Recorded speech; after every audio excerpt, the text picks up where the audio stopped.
Good evening and welcome to Los Alamos National Laboratory Frontiers in Science Lecture Series. My name is Mary Nye and I'm an Associate Director at Los Alamos with responsibility for chemistry, life, earth, and environmental sciences. Welcome this evening and thank you for coming out to hear about some new cutting-edge science from the laboratory. Los Alamos is well known for our historical enduring mission in support of nuclear stockpile and the deterrent for national security. Outside of the scientific community, Los Alamos is less well known for our tremendous scientific research and technology development. So it's sort of another side of the laboratory that we don't always hear much about, even when it's going on in our backyard. In this respect, Los Alamos is an astonishing place.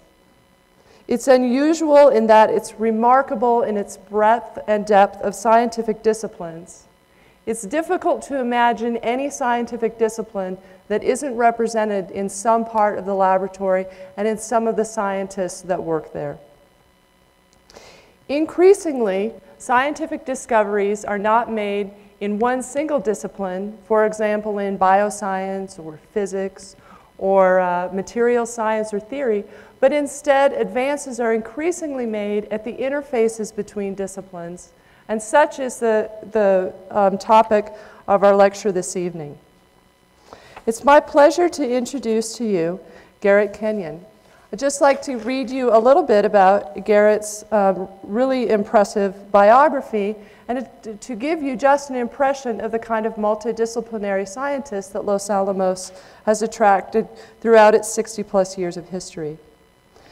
Garrett earned his bachelor's degree in physics from UC Santa Cruz and his master's and PhD degrees also in physics from the University of Washington in Seattle. He was a postdoctoral researcher at the Baylor College of Medicine at the University of Texas Medical School in Houston. He came to Los Alamos as a visiting science in the spring of 1998 and decided to become a staff member there in the physics division in 2001. In just a few short years at Los Alamos, Garrett's research has been really remarkable. The bulk of his research falls under the general heading of theoretical neuroscience, which involves using mathematical and computer models to investigate the computational principles underlying biological information processing. And that's what he's here to tell us about tonight. Garrett's CV is very impressive and includes dozens of publications in the areas of theoretical neuroscience on which he's either a senior or primary author. In his time at Los Alamos, he's contributed not only through his own research, but also through developing other young scientific staff, through the mentoring of students and postdocs. He's also sort of a science spokesman for his field, and he's a principal organizer of local workshops that have brought top neuroscientists from around the world to northern New Mexico. And he's served on NIH, National Institute of Health, and National Science Foundation panels, and regularly acts as a reviewer for various neuroscience journals. The title of Garrett's seminar this evening is called Cracking the Neural Code, Discovering the Language of the Brain. Please join me in welcoming Garrett. Thank you, Mary, for that very kind introduction. I need to remember to thank the fellows of the Los Alamos National Laboratory. As many of you know, this has been a fabulous series over the years. I know I've enjoyed it immeasurably myself, and it's really an honor to be here tonight, actually delivering a lecture myself. So, as Mary indicated, the topic of tonight's lecture is the brain, which is hardly a coincidence since I'm a brain scientist, as she pointed out, and I got to choose the topic. So what Mary, I guess she also mentioned, but maybe didn't emphasize, is that I'm, in a way, not a real brain scientist. I'm a theorist, which, you know, if you're a physicist or in some other discipline, being a theorist really isn't something you have to hang your head in shame about. But in neuroscience, it's a little different. Being a theorist, actually, could we turn down the lights are kind of in my eyes. Could we turn them down just slightly? Thanks.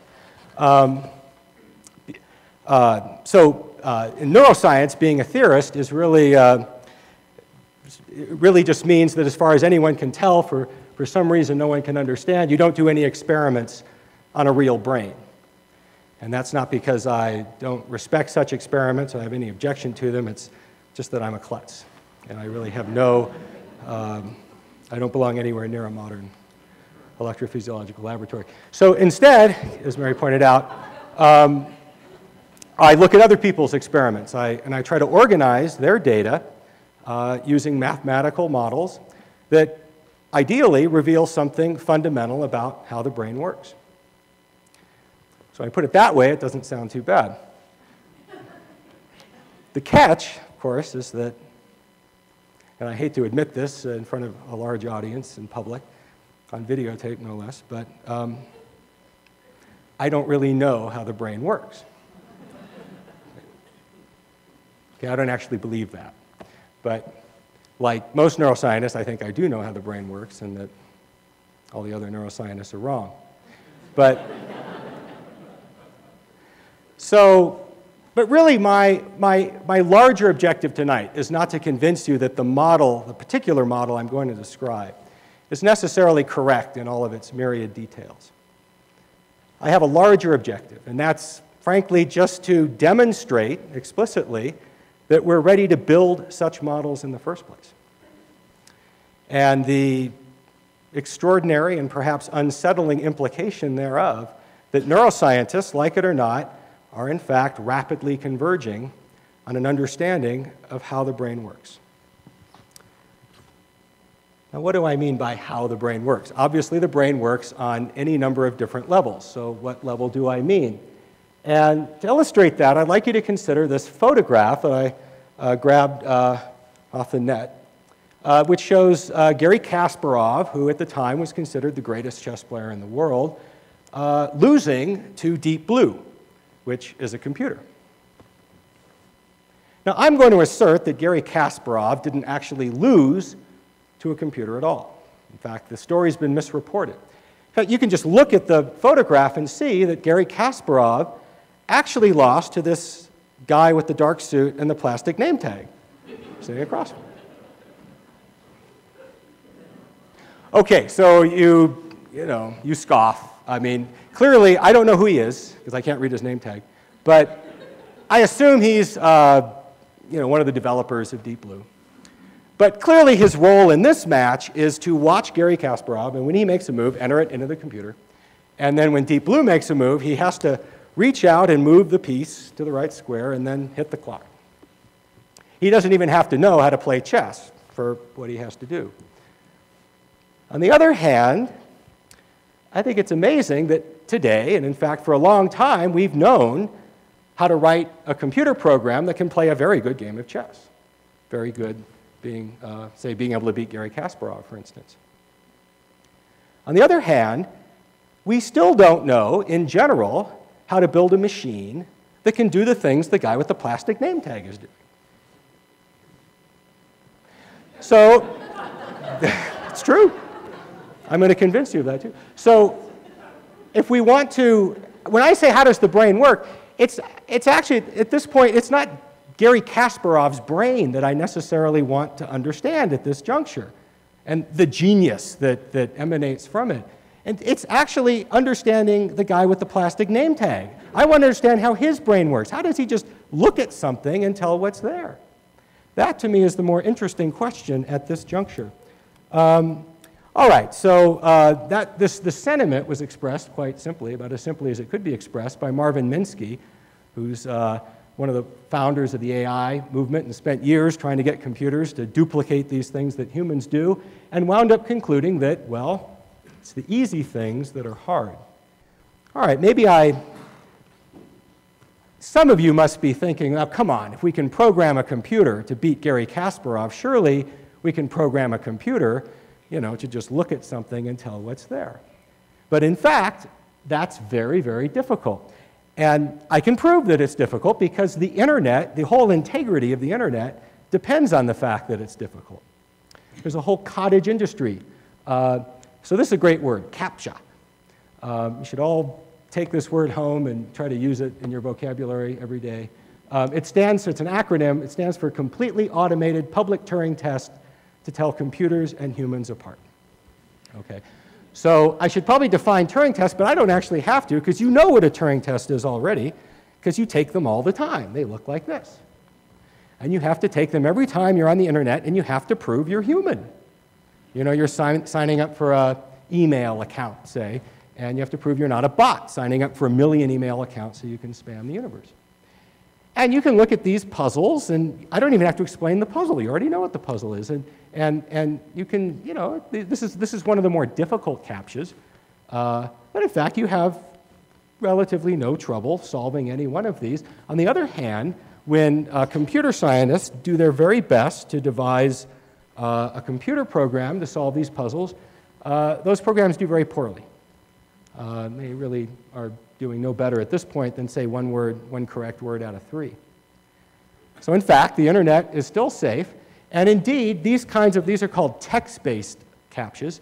And these are actually fairly restricted image processing tasks in that the visual objects here really come from a very short vocabulary of common English words. Only about 600 or 800 words that are possible here. And even then, computers still can't solve this problem. So you can imagine how difficult it would be to design a computer vision algorithm that would solve this kind of natural CAPTCHA task. So I've grabbed this. This is actually a game you can get on the net and play. It's called Guess the Google. I don't recommend it because it's kind of addictive, actually. But if you were going to prove that you were a human, what you would do is you would look at these 6 images, and you would have to guess here what's the most appropriate Google search term that would bring these up. And right, you all have no trouble with this immediately, right? You look at it, you know. But for a computer, this kind of thing would be very difficult. Here's another one, just to make sure you weren't lucky on that one. You really are human, right? Okay, right? Everyone knows already what the answer is, right? Anyone not know? Anyone need a hint? Okay, right? It's obviously spiders. Okay, so I hope I've convinced you that actually trying to understand these sort of everyday things that we do all the time. In fact, we do them so well, we take them completely for granted. We're, in a sense, not even aware we're doing them. And in fact, understanding how the brain does that kind of thing is, in some sense, the most interesting question right now. I hope I've convinced you, because I'm going to spend the rest of the talk actually answering that question. Okay, but I've kind of backed myself into a different corner, because we're so good at these just looking at something and seeing what's there kinds of tasks, that in the Marvin Minsky sense, it's so easy for us, it's actually really hard to figure out how we do it. We're too good. In fact, half of our brain is visually responsive in some sense, and we're sort of using this whole half of our brain on these tasks. So to understand how the brain does these sorts of things, we're going to have to make them harder, in a sense. And the way we're going to do that is making them fast. We're going to make these visual recognition tasks so fast that we're not going to give our brain time to use all of the computational machinery normally at its disposal. Okay? We're going to make it so fast that there's only time for kind of a visual reflex. And then by paring down the visual system to that basic reflex, the hope is that that is finally something we can actually get a handle on. All right, so I'm going to give you an example now of what I mean by making the visual system speed up. So in this task, when I hit the button, an image is going to appear on the screen for as long as PowerPoint will let me allow it, or as short as PowerPoint will let me allow it to appear, which is half a second. And your job is then to decide whether you saw an animal or not. Okay, and those are the instructions. So here we go. Okay, right, the idea was to make it really hard, so all right, let me try one more. That may have been a bad example. All right, so okay, let me take the color out. I think I'm going to take the color out. That might make it hard. All right. Okay, obviously these are just way too easy for you. So we're going to have to go talk to our friends, the psychophysicists. So you probably all think, well, you shoot plenty of those up in Los Alamos. But, okay, actually, I don't want to give psychophysicists a bad name. Psychophysics is actually a branch of perceptual psychology. And they do very beautiful experiments. They make very careful measurements of human reactions and also with animals, but they're very good at designing stimuli that push us right to the threshold of perception. And I'm going to show you an example of that. So the psychophysicists, they're not going to allow you half a second on this task, because clearly that was way too long. They're only going to give you 1/30th of a second. So that's almost like a subliminal message, right? That's like one frame in a motion picture. So I'm going to try clicking on this, and if it doesn't work, I'm going to have to get out of PowerPoint and run it from my operating system, because Bill Gates somehow has it set up so that Microsoft programs don't work with each other. Okay, so I don't know if this is going to work, but if it does work, what you'll see is you'll kind of see, I'll click, and you'll see this gray screen for 1 second, and then the image is going to flash. You have to decide, well, did you see an animal or not? That's only for 1/30th of a second. Then it's going to be replaced with a white noise mask, and that's just meant to kind of clear your retina and kind of stop you from doing any additional visual processing. Okay, so let's give it a shot here. Okay, that was too fast. So it really depends on whether psychophysicists have solved this problem, but I just kind of programmed this in my office in MATLAB, so it's not. But you really have to pay attention to when the graphic card, when the monitor's ready to refresh, and a lot of technical things that I didn't pay attention to. But let me try it one more time. Oh. All right. Do you want to see it again, or are you ready? Do you need it to see it again, or everyone's sure? I'll show you one more time. Well. All right, forget it. Okay, that's what it was. Okay. How many got it right? Okay, how many got it wrong? Anyone get it wrong? Anyone not? That's pretty good. Okay, well, let's do another one. This may be a little easier again because of when the refresh happens. Okay, you know what? We're getting out of here, and we're going to do this right. Okay, pardon me. Okay, here we go. Here, I'll try to show you. I'll show you the original one. This is how fast it's supposed to go by. Okay, and I'll show you the other one.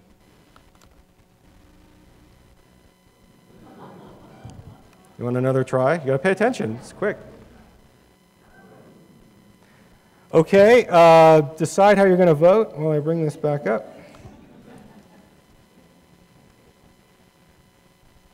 Where am I? Where are you? There you are. Okay, what do you think? How many people thought they saw an animal? Boy, you guys are good. Okay, that's very good. All right, so now I have to warn you, it's not, you can't worry about whether there's some animal hiding under the log or something like that, right? It's did you see an animal, not was there an animal, because obviously you can't answer that. Okay, so all right, so anyway, done right, this is a pretty tough task for people. How do you think computers do on this task? How do you think computers measure up to humans here? We've seen they're very good at chess. They're not very good at CAPTCHAs. What about this kind of task? How do you think computers measure up to us? Oh, I should cover that. It turns out it's a draw. We're about even. It's pretty amazing. So this is, well, the ordinate here, the y-axis, is basically how good people do and how good computers do, and it's in very, very unfortunate units. But basically, these are standard deviations of normal distributions. But essentially, this is about 2.5, which means about 90% correct. And it peaks here for what they call close body, and that represents images that look kind of like this, where the animal, which can be a butterfly or a fish, but it's in very clear relief against the background. And that's where people tend to do, and computers tend to do pretty well. It's interesting to look at some of the things people and computers don't do so well on. And so these are some examples here. And what you can see is that if you have time to see, if you don't have just a 1/30th of a second, you would get 100% on all of these. You almost get 100% even when it was only a 1/30th of a second. But clearly, when humans only do 21% on this image, which means that 50% would be chance. So for some reason, they're only reporting they saw an animal 21% of the time. It's just because it's so fast. They just didn't have time to see it. But clearly, we know there's an animal in that image and this one. This one is a little tougher just because if you haven't seen it yet, it's a crocodile or alligator head. I'm not sure. I can never tell the difference, but okay. All right, and there are a couple other, again, so it's the same story that if we have time to look at these images that people have difficulty on the speed of sight task, we really don't have much, we can certainly do them if given more time. These are some false positives, so here's an image, for example, that for some reason people reported there being an animal in. So I don't know, party animal or something. Okay. I should point out that the computer, in this case, it's not time limited. So you're just handing a bitmap, you're just handing the image to the computer, and it's crunching it and spitting out the answer. There's no sense of time, and if you could use a bigger computer and it would spit out the answer faster, but it would still be the exact same answer. So, so that's an important caveat. Whereas humans can get better and better at this task if you give them time. That's not true of the computer. But still, this is really still impressive, right? These are natural images. They're not cooked in any way. And the question is nebulous. I don't know how to mathematically define an animal. You can't, right? It's what we say an animal is. And yet, somehow, a computer can incorporate that concept and do as well as we can, admittedly under these restricted circumstances. So what is this amazing computer program that does as well as we do? What is this sort of Uber model? It turns out it's a model of the visual cortex. So this is a very complicated slide. I don't have to tell you that. But I just stole it right out of, this is a paper from the senior author is Tommaso Poggio at MIT, who's really spent years developing these models. So the schematic of the model is shown here in the middle. And on the left is a wiring diagram of the actual primate visual cortex. And he's kind of color-coded it for us to kind of clue us in as to what level of the model corresponds to what level he's thinking about in the brain or in the visual cortex. So the red layer here corresponds to V1 and V2. Those are the first stages. The orange layer here is V4. The green layer here is this posterior infratemporal area and, frankly, anterior, and so on. So, so you might look at this diagram here and think, God, that's sort of disappointing because, he's left out, half the visual cortex here. But, in fact, that's deceptive because it turns out that the primate visual cortex is really naturally divided into two processing streams. And the part he's left out is called the dorsal stream because it sort of follows the dorsal pathway. And it's referred to most often as the where pathway. And that's because the cells and the connections in this part of the brain are most interested in figuring out not what an object is, but where it is in relation to us.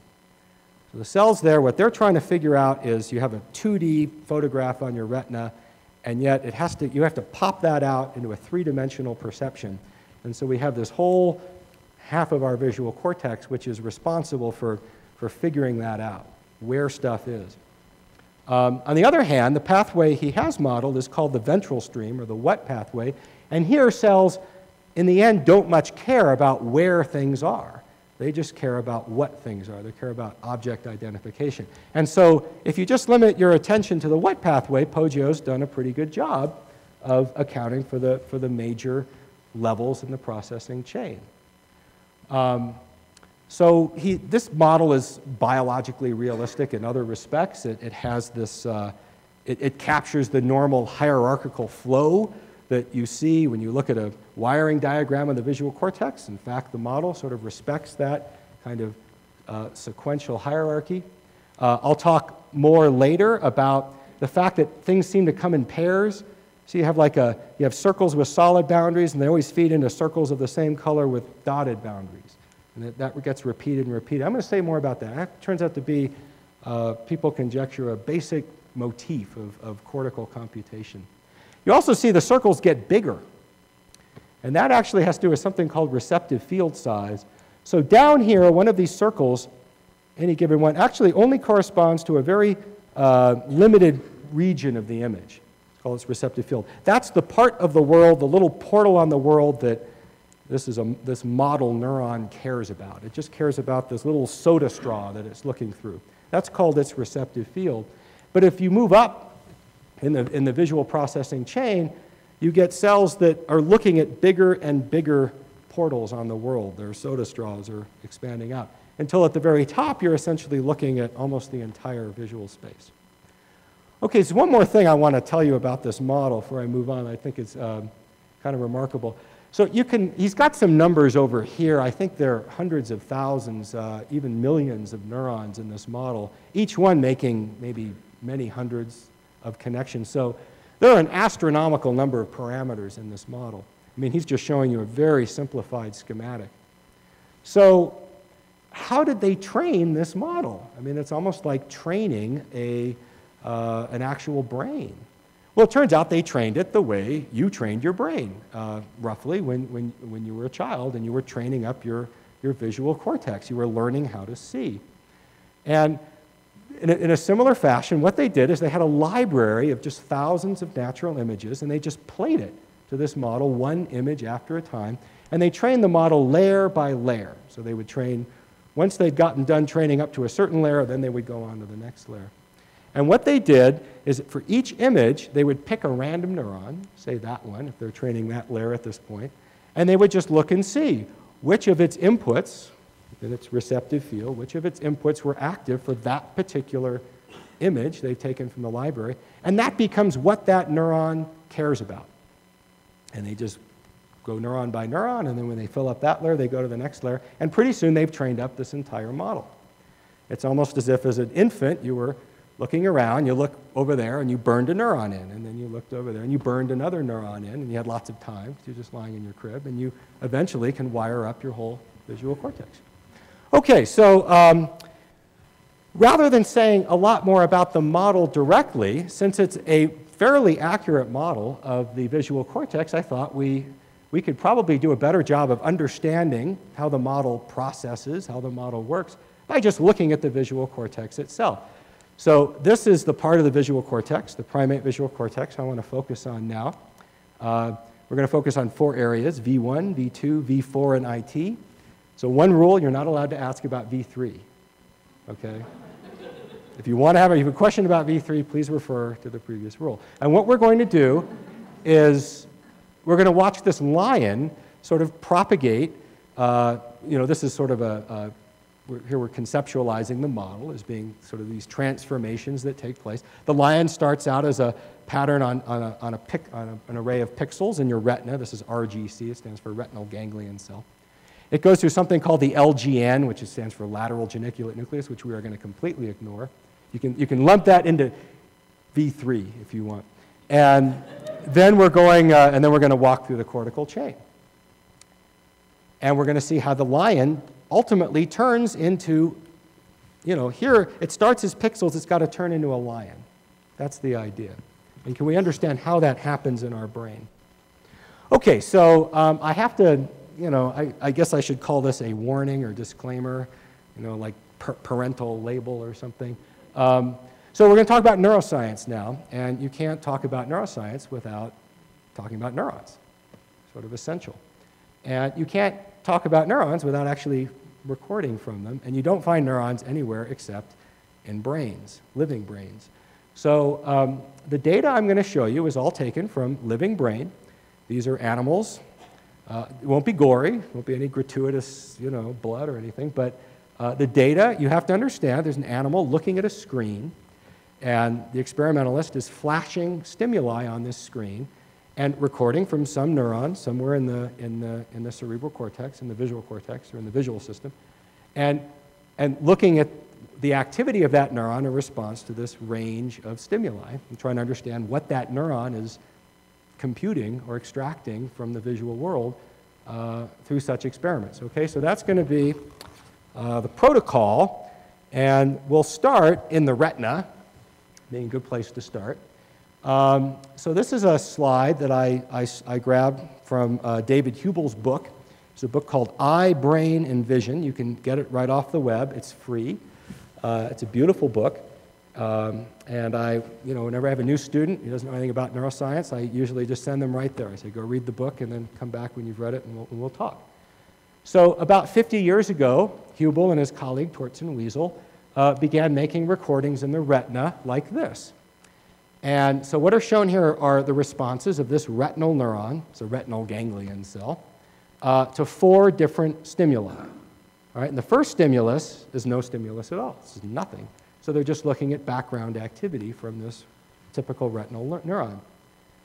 And so the most remarkable thing about this, if you're not aware of what data looks like, what recordings from neurons look like, is that they look like this. They look like a series of impulses. And this is true of essentially every neuron in your brain. If you didn't know this, this is the most important point of the whole talk. This is the most important fact in all of neuroscience. If you don't know it, it's great you're here and you've heard it here, because this is something to to chew on for a bit. Everything you know about the visual world right now, everything you're seeing is being transmitted to your brain through your optic nerve as some kind of pattern of impulses that look something like that. Everything you do, every action you make is being transmitted to your muscles as a pattern of impulses that look something like that. Everything you hear, every thought you have, in fact, everything going on is a pattern of impulses that look something like that. It's all spikes. So clearly understanding how information is represented in these pulse trains is at the core of modern neuroscience. It's still an unsolved question, but it's certainly one that we're making, I think, very rapid progress on.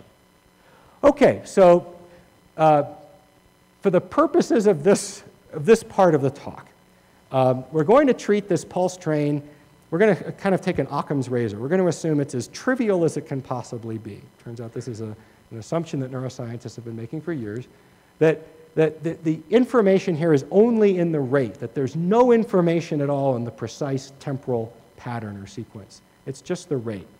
And the analogy I used to use was if you had a Geiger counter near a radioactive source. It's going click, click, click, click, click, and that you wouldn't pay attention to the pattern of clicks.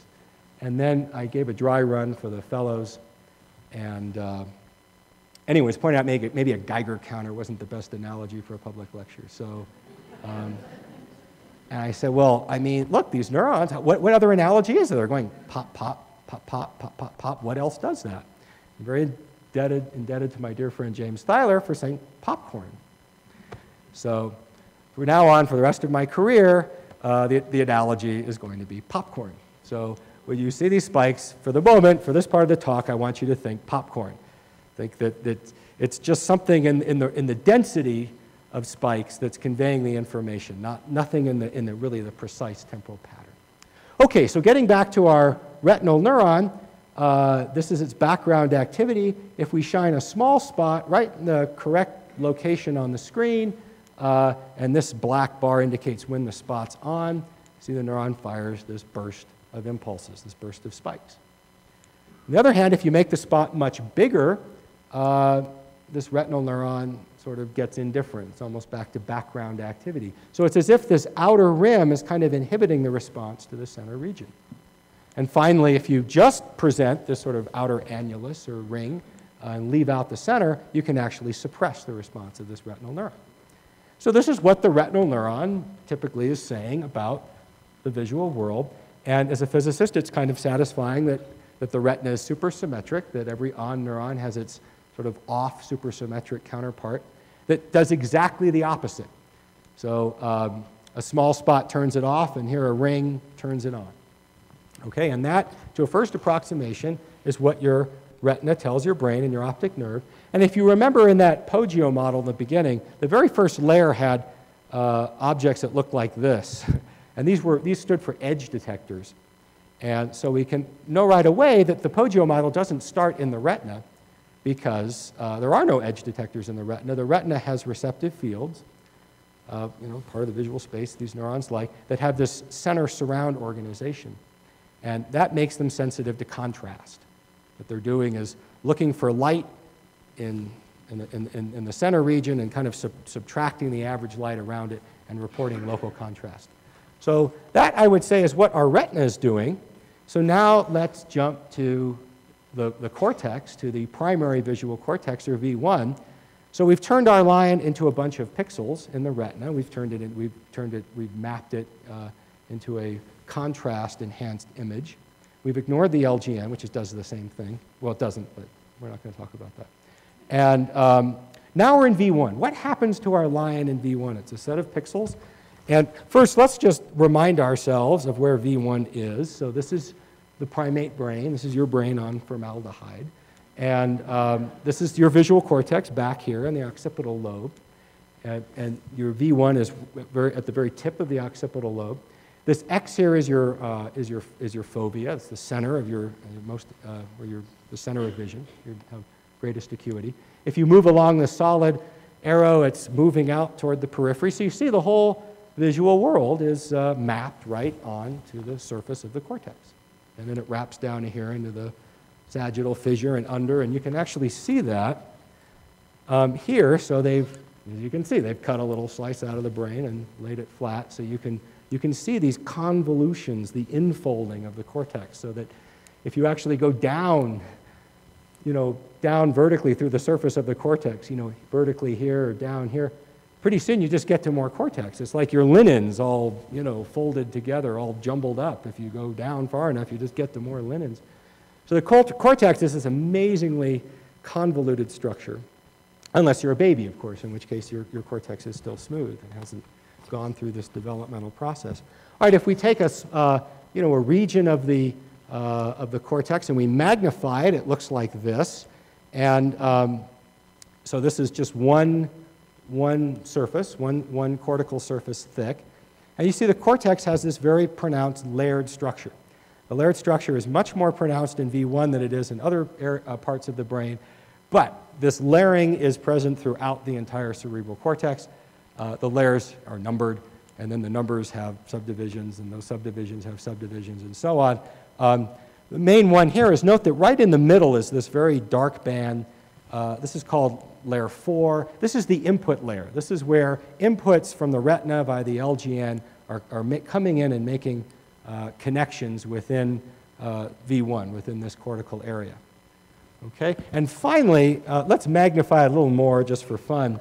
So this is just looking at the superficial layers now at higher magnification. You're only looking at a small fraction of the cells, but you can start to see this absolutely magical cortical fabric that, how does the brain work? Well, you look at that and you sort of say, well, that must have something to do with it, right? Being that kind of tapestry. Okay, so now our animal is looking at the screen, and we've got an electrode, and we've found a neuron. In this case, it's going to be in one of the input layers of V1. So we're looking at the, and Hubel and Wiesel, again, this is data, it's almost 50 years old again. Recordings like this for which they were actually awarded the Nobel Prize in biology some years ago. And what Hubel and Wiesel found, they called simple cells. And simple cells, so this gray region, so you have to imagine that this is what would be projected on the screen in front of the animal, and this is what the neuron is doing in response to this image when it's presented, and that's the time over which it's presented. And so what they've presented on the screen is just a bar, an oriented bar. The gray area is just indicating the neuron's receptive field, just that portion of the screen over which they can evoke some kind of response. But the only stimulus that's present is this bar against a darker background. And you can see when the bar is at the right place and has the right orientation on the screen, they can get this cell to fire a lot of spikes. And on the other hand, if they move the bar a little bit down, they move it off center a bit, the cell stops firing. If they rotate the bar, they keep it in the same spot, but they rotate it, the cell completely cuts out. And if they shine a big square, the cell doesn't care about that either. This is an edge detector. This is you might call it's a line detector, but in fact, if you actually extend half the line to infinity, you still get plenty of spikes. So that's the first layer of processing, is we turn the lion into edges, oriented edges. And Hubel and Wiesel also pointed out that you can construct these edge detectors from the retinal inputs coming up from the LGN. They said, well, look, if we just take these center surround receptive fields and line them up at the right orientation, and these are the LGN neurons coming into this simple cell, we should get a very good edge detector. And this is, in fact, the model that people generally accept. So we've had our first success. we could identify these edge detectors at the beginning of the sort of state-of-the-art visual models of the visual cortex with these simple cells that you find in the input layers of V1. Okay, so we're getting there. So what happens if we pull our electrode up a bit? We back out of those input layers in layer 4, and we back into those superficial layers where you saw some of the connectivity at higher magnification. Well, what we find there, according to Hubel and Wiesel, are called complex cells. Again, it's the same idea. This is the receptive field, and this is the stimuli flashed at various configurations on the screen. And you see that complex cells are, again, edge detectors, except they have a twist to them, and that now this complex cell, it doesn't care where this oriented bar is within the receptive field. Remember before, if we moved it a little bit, the cell stopped firing. Now the cell will respond no matter where the bar is within the receptive field, as long as it has the right orientation. If you rotate the bar, however, the cell stops firing. All right, so this is, and we can build these. You can imagine constructing these from simple cells, constructing these complex cells. What would you do? It looks almost as if you just took a bunch of simple cells that all had the same orientation, but were slightly shifted from each other. And you just took your input from those over some, over the gray region, and that would give you a complex cell. In fact, the complex cells don't care whether it's a light bar on a dark background or a dark bar on a light background, so you can use both the on and off varieties. It seems like all they care about is orientation. And so you remember I pointed out, I said I was going to say something about these circles with the dotted boundaries. So in V1, they represent these complex cells. But I also told you I was going to conjecture that they were a general motif for computing in the cerebral cortex. And so remember, our goal is to make a lion, right? We recognize a lion. Something in our brain has to light up when we see a lion. And it has to light up whether that lion is sitting down or standing up or over there or over there. It has to be what we call viewpoint invariant. It can't depend on our viewpoint of the lion. It just has to respond when there's a lion. So to make such a cell, starting with a pattern of pixels on the retina, we're going to have to start building in invariance, viewpoint invariance. And now we're seeing in V1, and going from the input layers to the superficial layers, the first step toward viewpoint invariance. We've taken some measure of shape, an edge, an oriented edge, the simplest measure of shape you can get, and we've made it a little bit invariant to translations, although we've kept information about orientation. And the idea is that this is the same motif that's repeated in each cortical area. As you extract some new feature, something more complex about this, and then you add invariance in going from these input layers to the superficial layers. Okay, so that's the trick that Poggio played, and I think it's certainly one idea in play for how the brain works. So what I want to do now is just go, we'll go a little faster here, but I just want to, keep going all the way down here to the end of the temporal lobe and just give you examples of recordings from different parts of the visual cortex. I want you to see how our lion, now we've turned him into edges, and edges with some degree of viewpoint invariance. And I just want you to see how the lion gets transformed at each cortical stage until it's, well, I can't actually show it's a lion, but I think I can show you that it's lion-like. So now we're in V2, so our electrode's in V2, and we found a neuron there that's representative. And just intuitively, what do you think we're going to find in V2?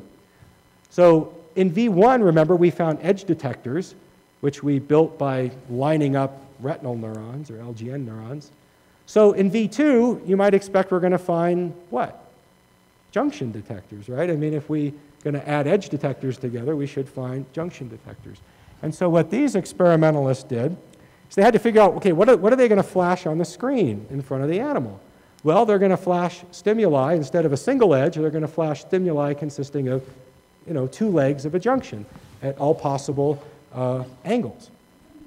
And the data they present is going to look something like this. They're going to start with this matrix of all possible angles. You see that? It's symmetric, so these angles are exactly equal to those angles up there. So it's redundant by a factor of 2. And so now when they look at a particular neuron in V2, they display the data like this. So to understand, and when the neuron likes a particular angle, they sort of darken that, they highlight it. They highlight that entry in the matrix. So can you see what's going on? So that they shaded in darker. This part of this array means that this neuron likes this particular angle best. It's an angle detector. It likes an angle where one leg's pointing off toward California, the other one's pointing down toward Texas. This neuron just likes that angle. And you can find other neurons in V2 that also like angles, but seem to be, they seem to really just like the two legs. They really don't care whether it's just one leg or the other, whether they're both present. It's not quite as nonlinear. And perhaps these are more like the simple cells in V2, and these are more like the complex cells. But anyway, at least we see that the transformation now, we've gone from oriented edges now to things that look like junctions. Okay, so let's go through V4. So V4 we have to walk through a bit because V4, many people call V4 the most mysterious area in the brain. Someone told me after a previous talk that, well, that's obviously V3, but in fact, right? If you think about it, V4, we're actually in the middle of the brain now. And it's almost the most difficult part of the brain to understand because, well, when we're down here at the initial stage of processing, we have edges and we can kind of get a handle on those. We're way down here in IT, well, we have lion detectors and things like that. We can kind of understand those. Here we're in this fuzzy gray region right in the middle. And so what we're going to find there is going to be just harder to interpret. It's going to be harder to understand. But nonetheless, intrepid electrophysiologists have put their electrodes in V4, and they've presented a palette of stimuli that looks like this. So this is really very clever. I hope you can see that from back there. But essentially, what are they going to do? They just said, all right, well, we're going to sort of look at all possible simple shapes. And the way they did that, not all possible shapes, but a wide range. So they look at all shapes that have 2 curved surfaces. And then they look at all shapes that have 3 curved surfaces, parameterized some way. And there was even all shapes of 4 curved surfaces that I cropped out, because, I mean, enough is enough. But, and then they show the data from this representative V4 neuron. And this is kind of a spectrum of the responses of this neuron to this palette of shapes. You can see that there's some shapes that it likes a lot, and some shapes that it doesn't like. So this neuron is, in fact, communicating something about some fingerprint of shapes that it likes that are characteristic of this particular neuron. Of course, there are millions of these neurons, and they each have their own particular fingerprint. And so perhaps even more importantly is by the time you're in V4, so remember we talked about receptive fields and the size of those circles. By the time you're in V4, these circles are getting pretty big. They're covering just about your entire fovea at this point, about 5 full moons across, say. And once you find a shape that this particular V4 neuron likes, in this case it's a four-sided shape that I deleted here, cropped out, but once you find a shape that this V4 neuron likes, it doesn't matter where in its receptive field, remember this is covering the whole fovea, this circle now really represents a pretty good sized region. You can move the shape almost, more than its entire length. You can translate it, and the neuron still has a very strong response. Over here it's petering out a bit. But basically, it doesn't care where the shape is anymore. It's no longer sensitive to where the pixels are on the retina precisely. It just cares that there's a shape there, a particular shape, or a particular one of a set of shapes. It also doesn't care how big the shape is. You can change its size, and it doesn't, to a first approximation, the cell continues to respond. So can you see how we're getting toward a lion? We started with pixels in the retina, and then we went to edges with a bit of viewpoint invariance, and now we're in the middle of the brain, and now we have sort of these amorphous shape detectors that are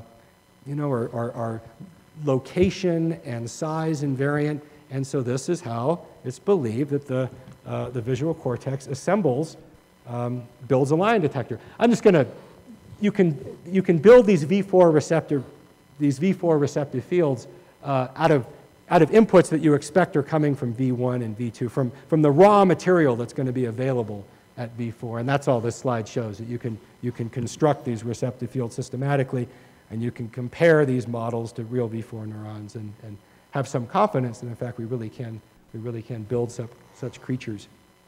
Okay, so we've reached the end of our incredible journey. This part of the talk, we're now ready to plunge our electrode into the infratemporal cortex. And now, for the first time, we're going to actually see, honest to God, object detectors. Okay? Finally, we're going to get to neurons that they're going to respond to things that make sense to us intuitively, that are real objects. They don't care where the object is. We move it around. They don't care how far away it is. They don't care how it's oriented. They just like particular objects. And I do want to show you an example of such a neuron or such an experiment. So what these scientists did is they gave the monkey, if you just look at the top row, these are 10 different toys, plastic chew toys that they gave the monkey. These experiments take months and months, actually years to conduct. So the monkey had just all kinds of time to play with the toy every day, get very familiar with it. And then they're going to project onto the screen in front of the monkey while they're recording from a neuron in its infratemporal cortex. They're going to flash these pictures of these 10 objects that the monkey's familiar with at 4 different orientations. And they're very different. You know, one's edge on, one's, turned flat, etc. Okay, so that's the experiment. And then if you look at the data from a representative neuron, it looks something like this. It's really quite remarkable. So this is cell, I've called it cell 1. And this is sort of how active it is, plotted on this axis. And you could see that this neuron, it just likes this yellow, I don't even know how to describe it. It's like an apple core toy. It just likes it, right? It doesn't care whether the toy is laying flat or rotated sideways. It just likes that toy. It's a that toy detector. And it doesn't really respond to any of the other toys. And there's other data that shows you can move it around and neuron still responds very vigorously. And here's another cell, same thing except a different toy. This neuron likes this red toy and not the other toys, roughly. And because it's neuroscience, you always have to have an N of 2. So here's another monkey, completely different set of 10 different objects. And it's the same thing. You find, you find cells that are definitely responsive to a particular object, regardless of viewpoint. Okay, so it's time to see it's time to stop and assess.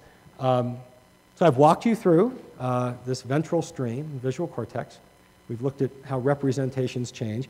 And so now it's time to ask, well, do we actually understand at this point how the brain works, or at least this large chunk of the brain? So let's just summarize. So we started with pixels. There are a lot of pixels, right? A lot of pixels in the retina, but they're very simple. They're just dots. And then we remap our lion, as it were, into edges. And the edges have some small amount of viewpoint invariance. They're at lower spatial resolution now. And then we map our edges into things that are a little more complicated, junctions in this case, maybe simple shapes. I'm skipping layers here, just to give you the idea. But again, at much lower spatial resolution, we're building in more invariance.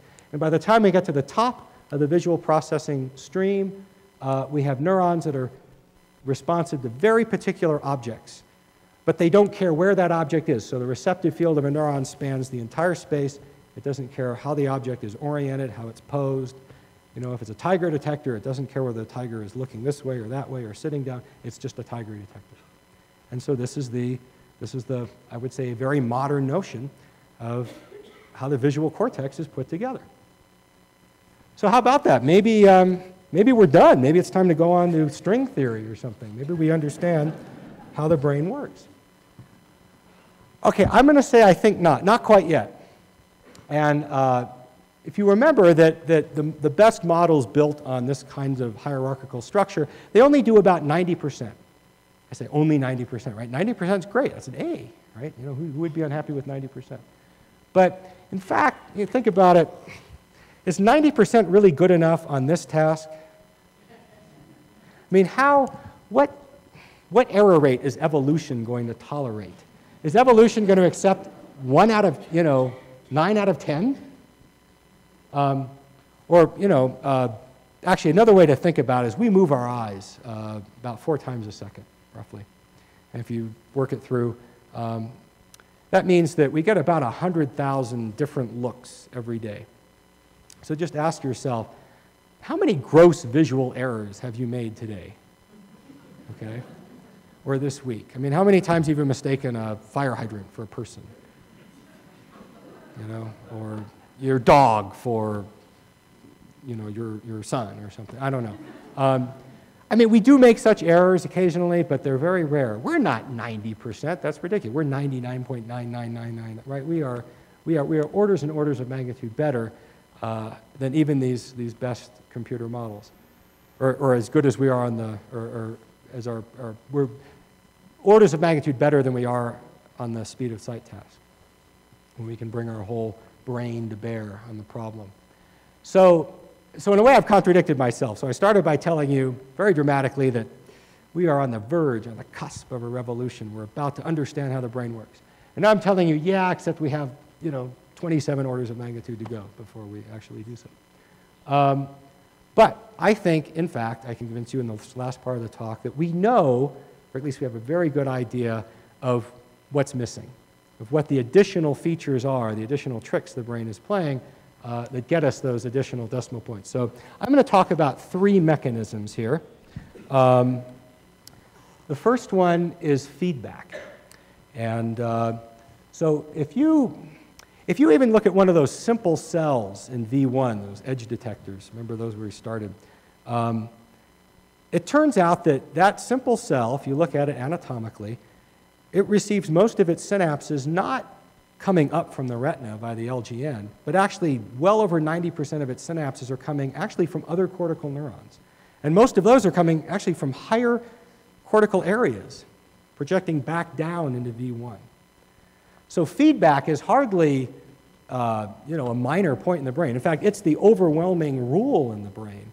So the bottom-up connections that all the models focus on now are actually just a tiny subset of the connections you find in the brain by number. So feedback has been left out of existing models and hasn't quite had an impact yet on people's thinking as it might, as perhaps it should, mainly because it's just been more difficult to understand what role the feedback is playing. So this is an idea from Steven Zucker at Yale, and he suggests that at least lateral feedback between these edge detectors or simple cells in V1, that he suggests this is what feedback might be doing. He says, well, imagine you're a horizontal edge detector right there. He says, he proposes that this is the pattern of connectivity between you and all the edge detectors around you. He's highlighting all the edge detectors that you're talking to most loudly. So what does that mean? So, okay, I'm a horizontal edge detector, okay? You know, here's my spout, whatever. Okay, I'm a horizontal edge detector. And, okay, whoa, there was a horizontal edge, a horizontal segment right underneath me. Okay, I'm supposed to fire some spikes, right? Because that's what I do. Here's my, you know, I'm a horizontal edge detector and I had my stimulus. But instead of just firing spikes, you know, maybe what I want to do is go check. So I'm going to go ask Fred over there, who happens to be along a line with me. Hey, Fred, I just saw a horizontal edge. Did you see a horizontal edge? And Fred said, yeah. Really? And then Joe saw one too, and he's in between us, and pretty soon we're sure, right? Or maybe, you know, I talked to, you know, Bill up there, who's kind of, you know, along a curve, but we can all agree that we're part of some kind of shape. And so this is Steven Zucker's idea that these edge detectors can get their story straight first. And you can even do that with texture flows. So it's not just looking at smooth curves that define, say, the outlines of things, but you can actually look at how textures flow on smooth surfaces and do some fancy math, but also work out these patterns of connectivity. And so what Steven Zucker has demonstrated, he actually applies this. He looks at this wood grain, and he blows it up like this. And you know, if you look at anything too closely, a lot of times the order disappears, right? Like this wood grain. If you look really closely, the grain that you can see, you know, when you see it sort of far away, in detail up close, it just becomes everything's pointing randomly. And in fact, if you imagine how the little edge detectors would be oriented, just based on local orientation, they're all confused because local orientation is almost random. But what Professor Zucker shows is if he uses this sort of pattern of connectivity, this feedback, they can actually sort themselves out and wind up aligning themselves locally with the kind of the global grain. So that's just one idea for what feedback might be doing, and it's something people are beginning to build into the models. The second mechanism that I think the brain is using that's very important, that's been left out of models so far by and large, is dendritic processing. So we've seen some pictures of neurons already, right, kind of intermittently. But maybe you know this already, that neurons, you cannot mistake a neuron. You see a neuron, you know it's a neuron. Nothing else looks like it. It's this elaborate tree-like structure that's called the dendrite. And so it turns out that a lot of experiments are suggesting now that that elaborate tree-like structure is actually performing a lot of very sophisticated processing. So until recently, people could only record from the cell body. It's called the soma.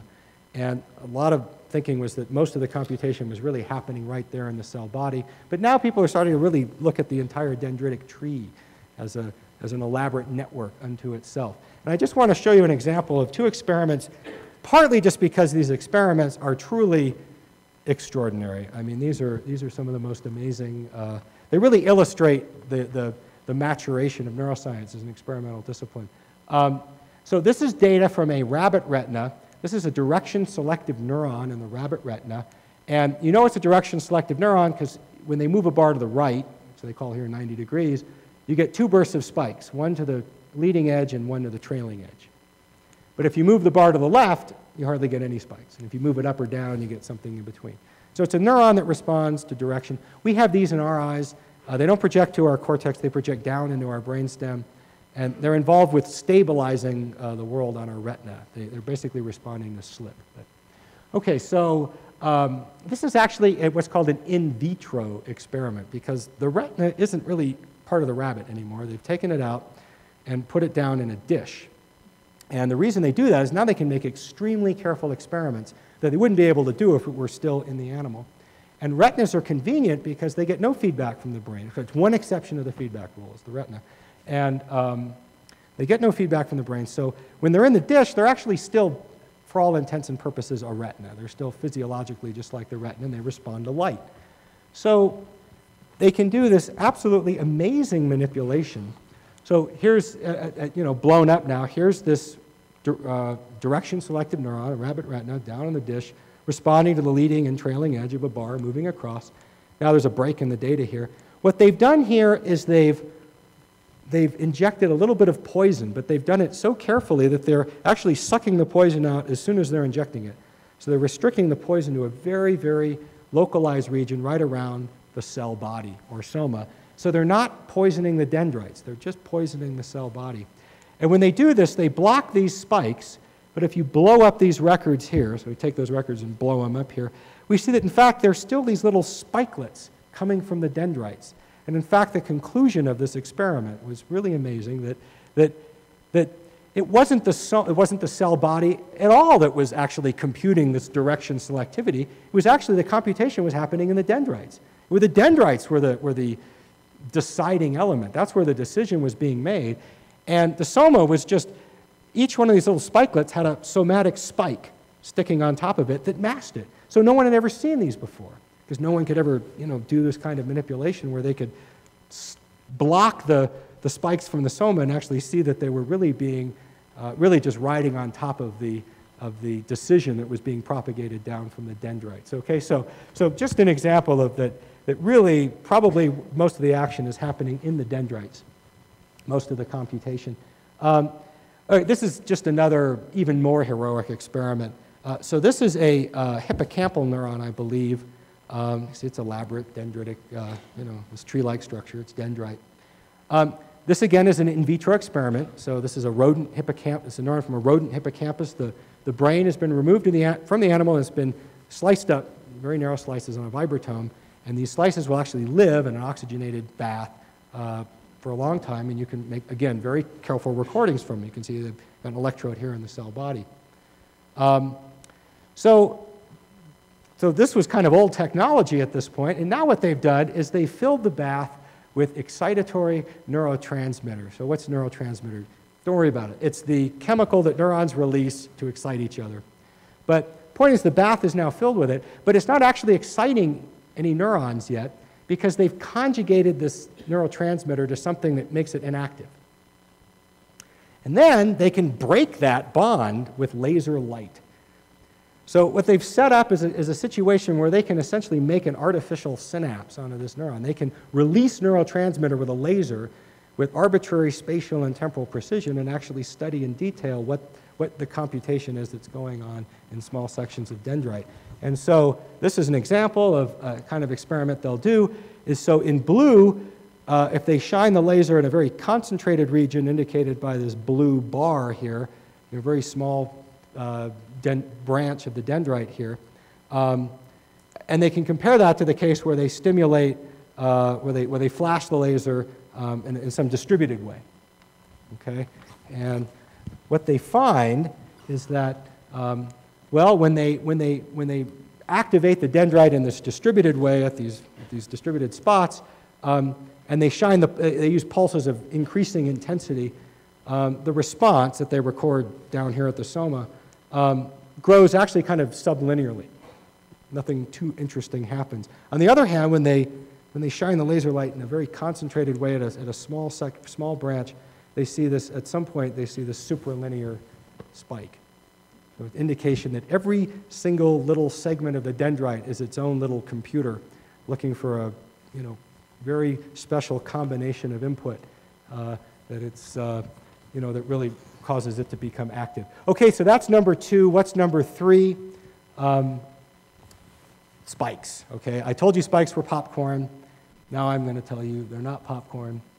I like popcorn. They're kind of popcorn. They're still like half popcorn, but there's probably more to that story.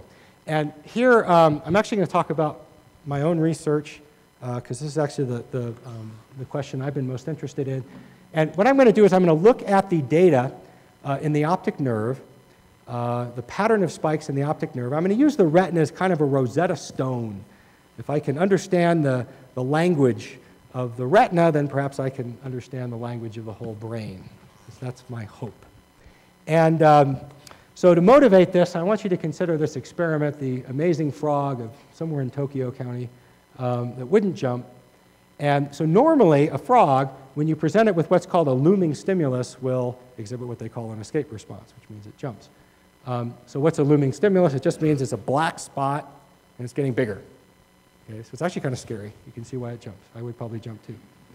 And it turns out that in the frog retina, there are cells called dimming detectors that respond to something dark that's getting darker. They're dimming detectors. And these dimming detectors in the frog retina are nothing like popcorn. Okay, when you actually look at the statistics of their firing, so the idea here, the analogy I want to use here is imagine you've got a guitar player in a band, and he's just plucking the bass string. And if he were a good guitar player, he wouldn't be plucking randomly, right? He wouldn't be plucking like popcorn. He would be plucking with some kind of rhythm. And that rhythm is revealed here. You see that these dimming detectors do have a kind of rhythm. If you pluck here at time 0, the probability of plucking a little time later is concentrated about some particular interval. Now, on the other hand, dimming detectors are bad guitar players because they don't pluck very regularly. So, after about a measure or two, they're back to random, like, some modern music, I guess. But it turns out that you can inject another poison into the frog's eye, and you don't stop these dimming detectors from spiking in response to a dimming stimulus, but you do abolish their rhythm. They no longer pluck in rhythm. They still pluck, but no longer in rhythm. And when you do that, quite remarkably, the frog stops jumping. So this is, the jumping rate normalized to 1, and then you put this poison in the eye. The dimming detectors are still detecting this dimming, but the frog no longer jumps. Something about this rhythm is telling the frog about something more than just local dimming. It's saying something about the global properties of this stimulus. And so we turn this into a theory that we call see globally, spike locally. And so what we mean by that is this.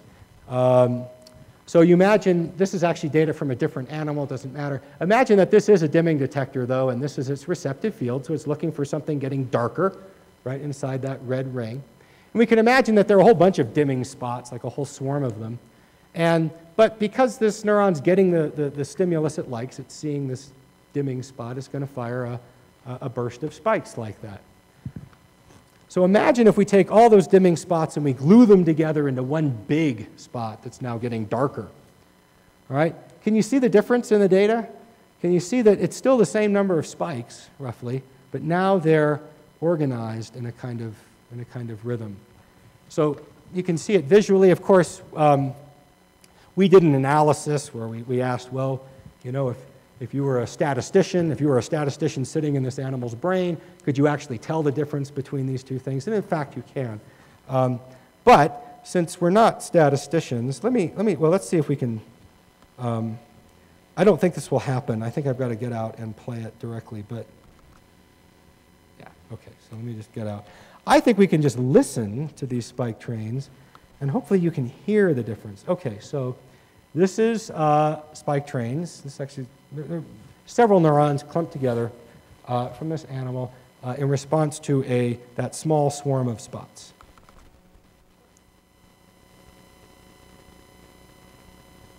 Any moment now. Okay, let me try that again. Okay, I've heard it better, but all right, let me just see. So this is now to the large spot. Okay, that wasn't really terribly convincing. All right, let's try slowing. So if the acoustics are not good, but what you should have heard was more bass. You should have heard that rhythm. You should have heard more bass if you're maybe a musician. Let me slow it down. It's a small spot. It's popcorn, right?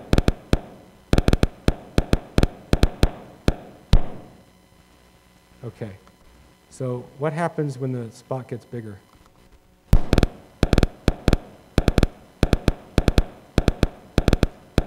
you hear the difference?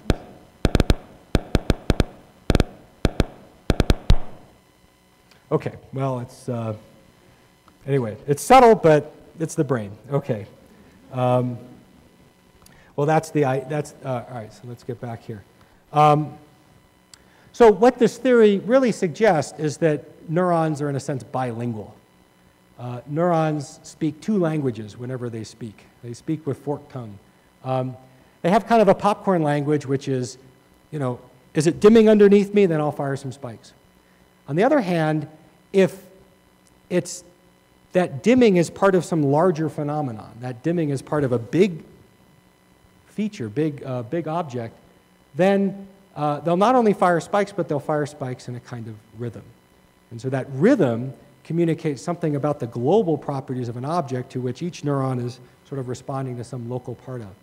So if we think about those edge detectors in V1, so again, an edge detector, if there's a local edge segment that has the right orientation, that neuron will fire spikes.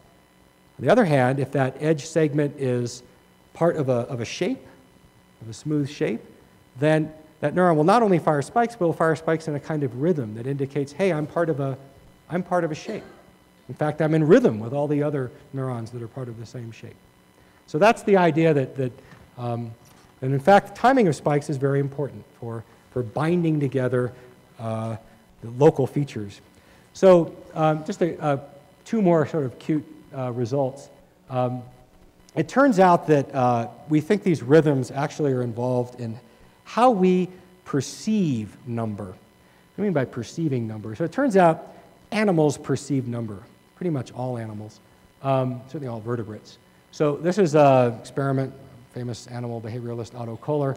So you can train a bird, for example, to peck the pattern that has the same number of spots. It'll peck that pattern because it gets food. And it doesn't matter how the spots are arranged. It doesn't matter, you know, the total area of spots. It really, the bird really learns to appreciate the concept of fourness. I say fourness because it's fuzzy, you know, it's not counting. It can tell fourness from two-ness, for example. And so we have a theory that we think that these rhythms actually would convey that information very naturally. So imagine you had all your bass players. You had there was just one stimulus on the screen. Imagine this screen filled the whole projection. And so you had a bunch of bass players all plucking in rhythm to this single stimulus. Right? So the energy in the bass would be maximum. On the other hand, if you have two objects in the scene, now the bass player is responding to this object. You're actually going to be plucking effectively randomly with respect to the bass players responding. So it's like two different bands playing two different songs, completely out of sync with each other. And so the energy in the bass is actually going to go down by, in that case, the square root of 2. Or in fact, if you have n objects, it's going to go down as the square root of n.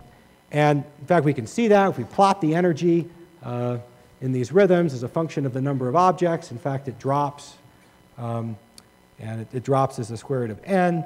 And in fact, we compare the predictions of this model with behavioral data from a monkey that's making these numerical discriminations. You can see, so the monkey, you showed the monkey, in this case, say 2 objects, and then that was the target, and then you show it some other pattern that might have 2, or it might have 1, or it might have 3, and you're seeing how often does it say that, does it make a mistake, or how often does it get it right that those have the same or a different number of objects.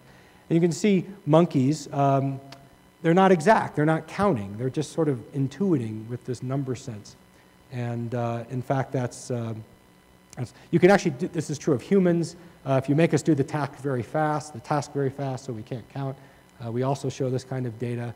There are tribes in the Amazon that are arithmetically illiterate. They do not have words for numbers greater than 3.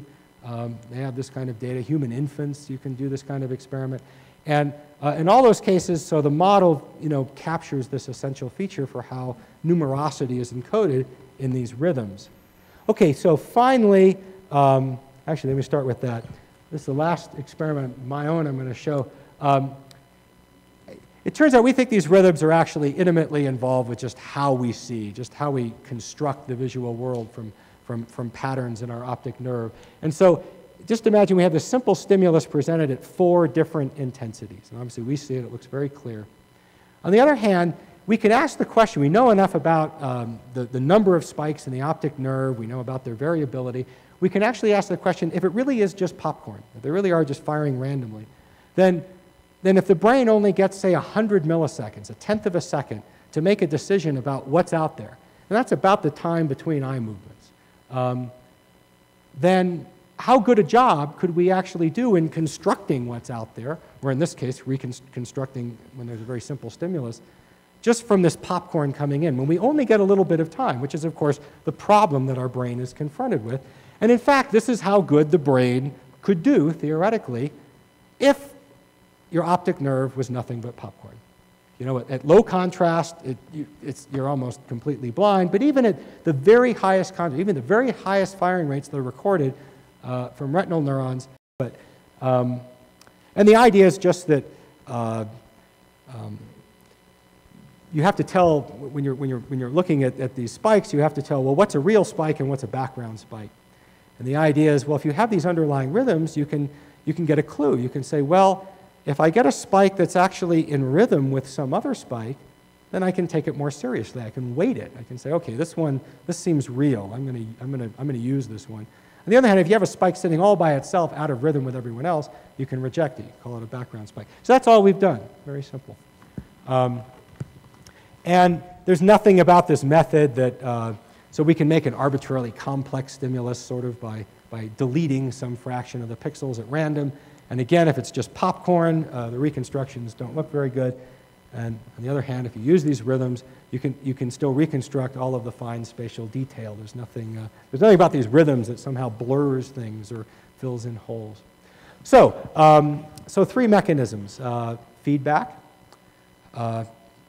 dendritic processing, and what we call temporal coding, or the information inherent in the relative timing of spikes. These are the 3 things, plus that whole where pathway that we ignored, and maybe V3. We put all those together, and the idea is that we actually could understand, or we are maybe very close to understanding how the brain works. So I just have 2 slides to finish with, just to kind of anchor the take-home message. So it turns out, when I told you we can take retinas out and put them down in a dish, you can actually put them down on these multi-electrode arrays. So, and so this is data from John George up at Los Alamos, where he's actually showing the recordings from each one of these individual electrodes from a retina that's down in a dish in response to, here he's showing where he's flashed a spot of light. And so E.J. Chicholnitsky at the Salk Institute, he's actually figured out how to extract from these kinds of recordings the spike trains from every single neuron in the retina simultaneously in some patch. He gets the entire mosaic over some region. And so this is just showing the response to a simple bar moving across, but he can play a movie. He can play, Gone with the Wind to this retina and see how Gone with the Wind is represented in the pattern of spikes. So my claim, I think it's credible, that with our hands on this kind of data, when we can measure the input and output of the retina with this degree of fidelity, how much longer is the retinal code going to remain obscure? And if we know the retinal code, I believe we're going to be a long way towards understanding or cracking the neural code. So last slide, all of this can have lots of practical implications. For example, the Department of Energy and a lot of the Department of Energy national laboratories are involved in developing a retinal prosthesis, including Los Alamos. So turns out that in many forms of adult onset blindness, our optic nerve is still there. It's still roughly intact, but we've lost our rods and cones. So the idea is to implant an electrode. You'd wear glasses that would take a picture of the world and then use that to transmit that information to an electrode that would, like shown here, that would stimulate the retina directly. And so one thing Los Alamos is doing on this project is actually recording optically from the retina, and the response to a spot of light, looks something like that. And this is another, so instead of recording from electrodes now, you're actually bouncing a laser off each individual cell in the retina and looking at the reflective light to record its activity. And so understanding the neural code, understanding how to stimulate the optic nerve is undoubtedly going to be a major step towards developing more effective therapies for things like treating blindness. Okay, thank you very much.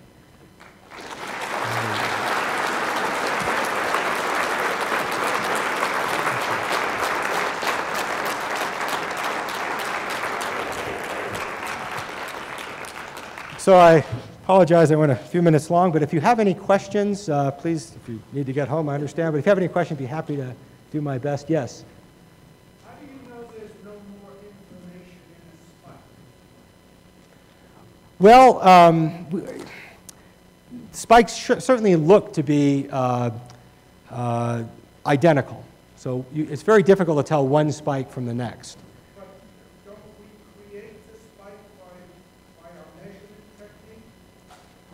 So if what you mean is, well, I don't think so. No, so the spikes are generated by the neuron, and so each spike seems to have exactly the same height, exactly the same width, and its effect when it gets to the business end, at the end of the axon where it releases transmitter, seems to be completely independent of anything about the details of the spike. It's just that the spike got there that causes a vesicle of transmitter to be released. So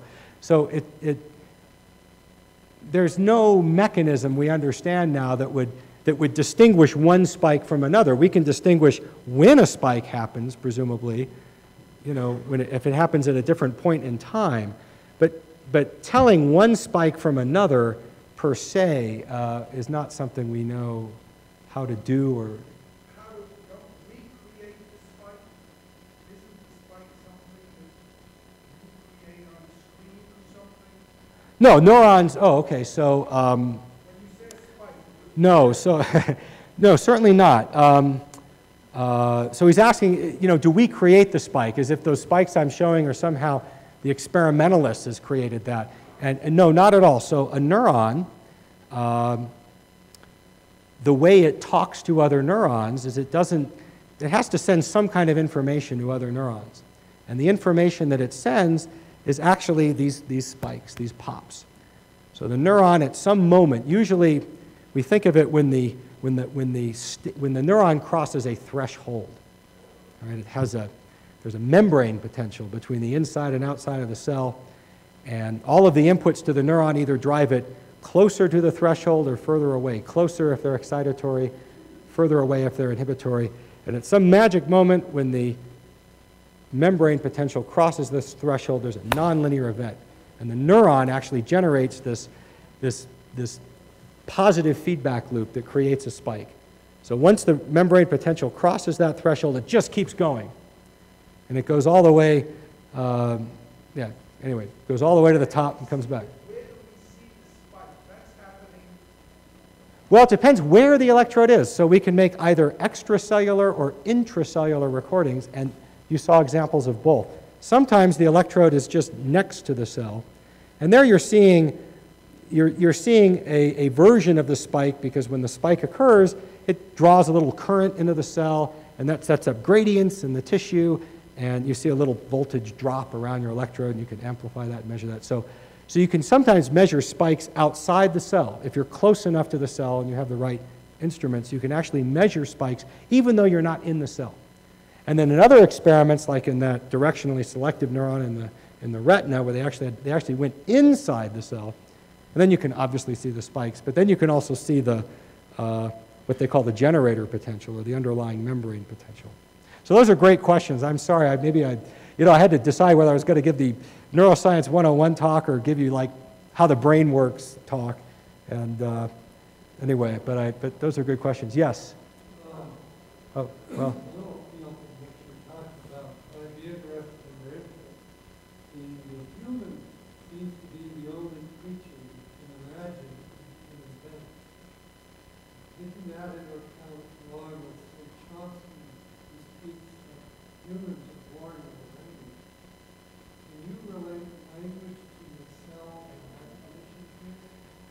Sure.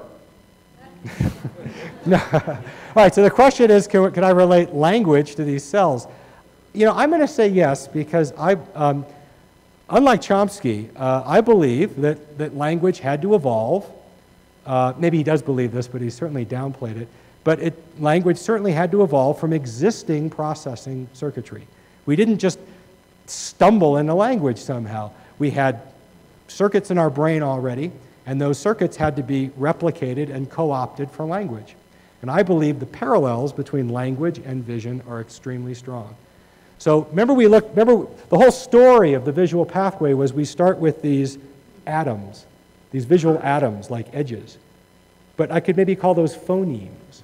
And then we construct from them more complex visual objects, or perhaps we could call them words. And then we talk about feedback. These visual objects are related by spatial relationships, or in language, maybe the words are related by semantic relationships. So I believe that the exact same, well, roughly the exact same circuitry that mediates visual processing seems to be ideally suited to process language as well. And even if that's not true, certainly there must be some story like that, because we couldn't have come up with language, de novo. There must have been the substrate for it already. But thank you. That's a great question.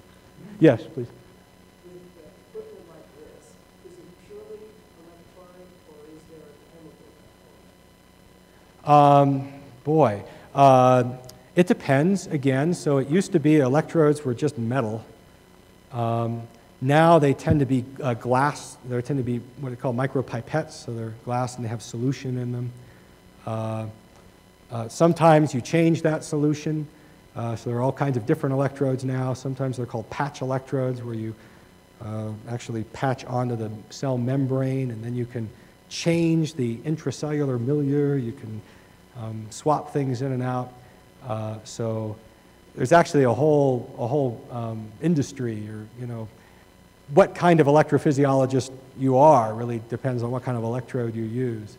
But they can be everything from metal to glass to fluid-filled to, there's just a whole range. But certainly when you're talking about neurons, the chemistry, especially in these in vitro experiments, the chemistry of the bath and what you put in your electrode is everything, right? It's going to be determining in your results. So, yes? So you said that in early childhood there's kind of a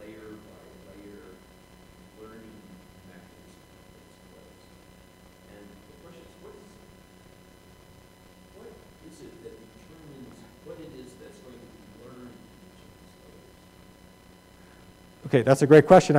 But I want to, if I did say that, I want to correct it. Just, we're in the political season now, right? So we have to constantly retract. Yeah, I mean, I hope I said that the model was trained that way. And I thought that it was analogous to maybe how we were trained in childhood. I don't know that we were trained layer by layer in childhood, although I suspect maybe we were. So the question is, what determines what a given cell learns, or what a... well, so presumably what a given layer can only learn combinations of what's coming from the layer beneath it. And the adage that people typically recite is, what fires together wires together. And so the notion is that you move your eyes and you see something completely new image on your retina. It's like flashing a new image to your visual system. And so all the cells that are responding to that particular image fire at once. And then for any given neuron at a given layer, it's going to look underneath it and see, well, which of the inputs within my receptive field are active right now? And depending on what inputs are active, well, then they fire together, they get wired together to me. And that determines, and so in aggregate, that determines what any given layer is going to be responsive to. It depends on what's represented in the layer beneath it and what fires together. And you've got to add some kind of competition. So it says, okay, hey guys, I am the vertical edge detector, here, so no one else can be. All right, so you have to make sure you get a distribution. We don't all encode the same thing, but that's as best anyone, as best I know, that's what determines it. And so it's the structure of the visual world which ultimately determines what's represented layer by layer. So how does it know it's going to be able to detect the lion? Detect the lion. Right, like where does, so at some point there must be some feedback that says, hey, that was good, that was useful. That's way up high.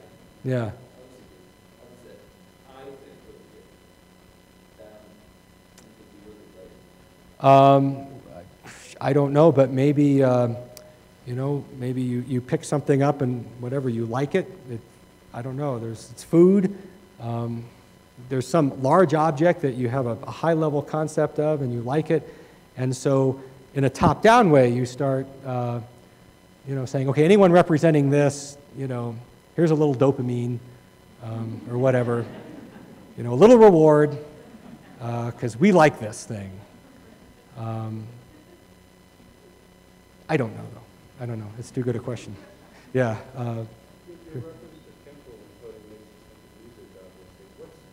What are the neural similarities between how the brain processes music versus how it watches movies, for example, or writes emotions? So, okay, so the question is, what is the similarity between how the brain processes vision, say, and processes auditory stimuli? Now you phrased it, but if I can rephrase it that way. How do we process sound? Is it analogous to how we...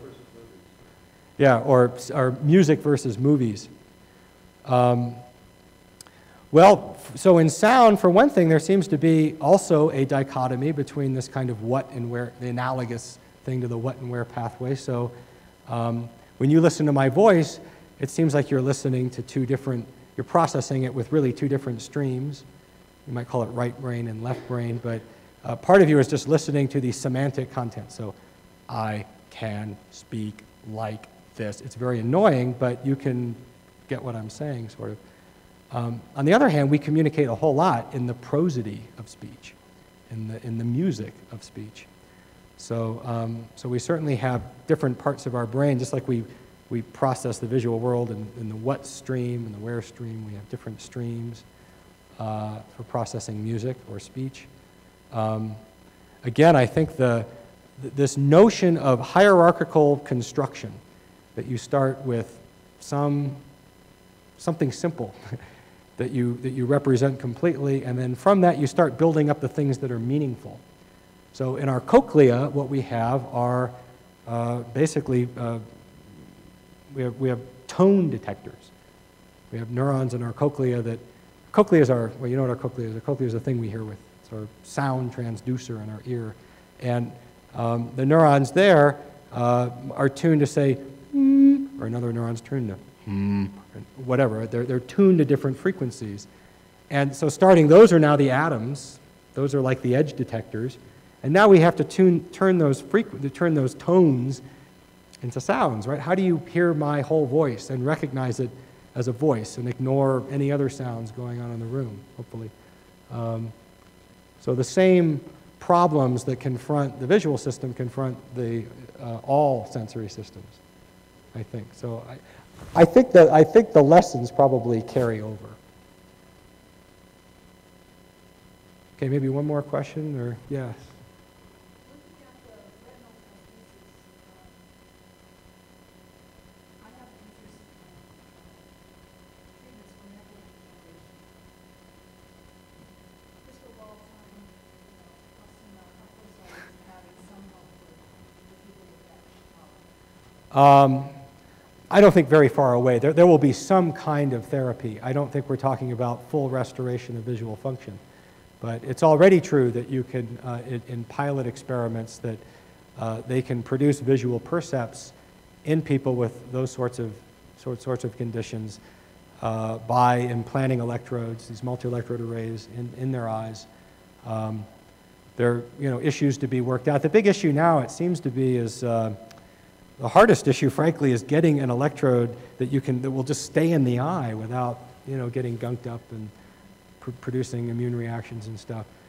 So there's a biomaterials problem that I think is probably the more serious problem now. But once that's solved, I think the technology exists to. It turns out you don't really need. So what are the lessons of the cochlear implants, the auditory, the hearing aids? Well, not hearing aids, but the auditory prostheses that some people opt for, is that. People thought, well, you had to reproduce, you had to sort of stimulate all the neurons in the auditory nerve and stimulate them exactly right, and it turns out that very crude electrodes work pretty well, that our brains are very good at reorganizing themselves and making use of whatever information we feed it. And so what the patients with the current prosthetic implants report is that, frankly, just having even just a few pixels, you would think a few pixels, what good is that? It's actually really helpful, because it's going to be better than that, but just a few pixels, I could see this edge, because I can move my eyes, I get good at seeing light and dark. They can actually get quite a lot of information from just a few pixels, and you can imagine from a few hundred pixels, the difference between being completely blind and being able to have some degree of visual function is going to be quite extraordinary for them, I expect. So I think, I think there's a lot of reason to hope that certainly within the next decade there's going to be an effective therapy, unless they just stop all research on this and send all the money to Iraq. But but I think it should come. Maybe one more question, okay? Way in the back. I noticed most of your work is done with neuronal activity, and I was wondering what role the glial structure plays in being there, if that's all it is, or if being just like in any network, the connectivity is the issue. Right, so when you say glial, so I think of glial cells as like, I lump those in with the lymphocytes and the blood vessels and the slimy stuff that I'm not going to worry about. I understand that it's Yeah. kind of a way of looking at when we talk the brain. Well, yeah. So we have to make a decision, right? It's a complicated mess, and there's a lot of stuff, right? Just inside the cell, there's mitochondria, there's. That the 10% you spoke about had to do with feedback, which is kind of tertiary information. Could the presence of an infrastructure that is electronically inert, but perhaps field-driven, cause some kind of perturbation in that causes some feedback for some of the changes you need to describe in terms of the signal? Well, this is what makes neuroscience so exciting, right? Is because the only honest answer is we don't know. Personally, that's not where I'm going to, devote my career, but. That's better, because 10 years ago I was told no. The fact is, we don't know yet. I think we're going to know soon, but at the moment, no one can say, here's a brain, I know it's a brain because I built it, and it acts like a brain, it works like a brain, it's a brain. No one can do that yet. So we don't know what are the minimal set of things. I gave you my version of the minimal set of things. It didn't include glia, that's true, but then again, my minimal set of things may not come together the way I think it's going to. So, I mean, that's fair. Okay, well, again, I'm happy to stay here if anyone has more questions, but thank you again.